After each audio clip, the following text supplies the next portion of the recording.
going on, everyone? Welcome back to 55 Fandom.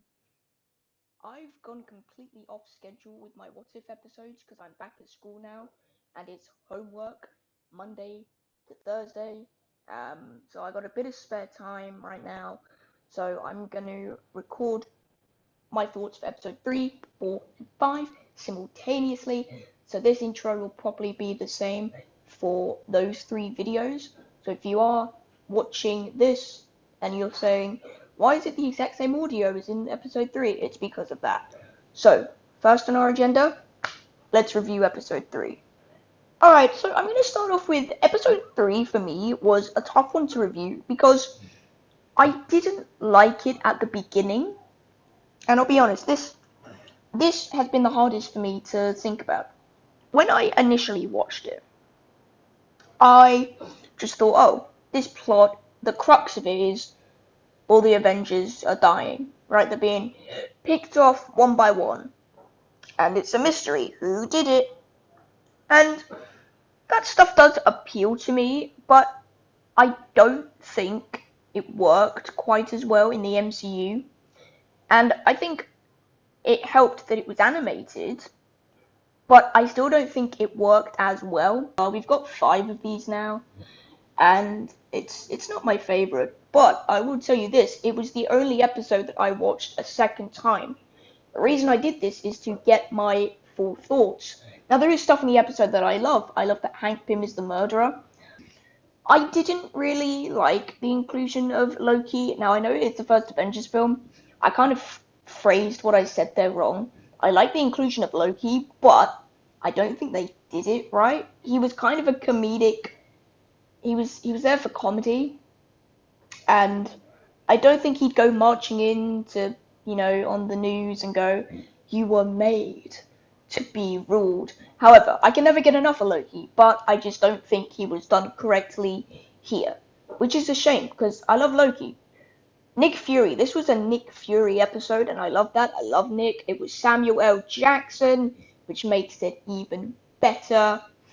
One thing that I did not like was nothing to the voice actress, but you could tell it wasn't Scarlett Johansson as Black Widow, and it really kind of threw me off. You hear Samuel L. Jackson's voice, you hear Mark Ruffalo's voice, which we'll get back to in a minute, and then you hear this other person's voice, and I don't know what her name is, and you go, huh.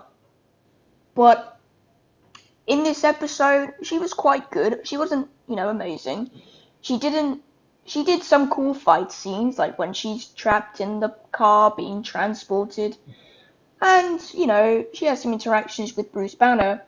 But that's kind of about it. I did like her in it, but it just wasn't, big for me. It wasn't there. I really like that we went back to The Incredible Hulk in 2008, because I really like that film. I think the Hulk looks good in that, and I think some of his best fight scenes are in that.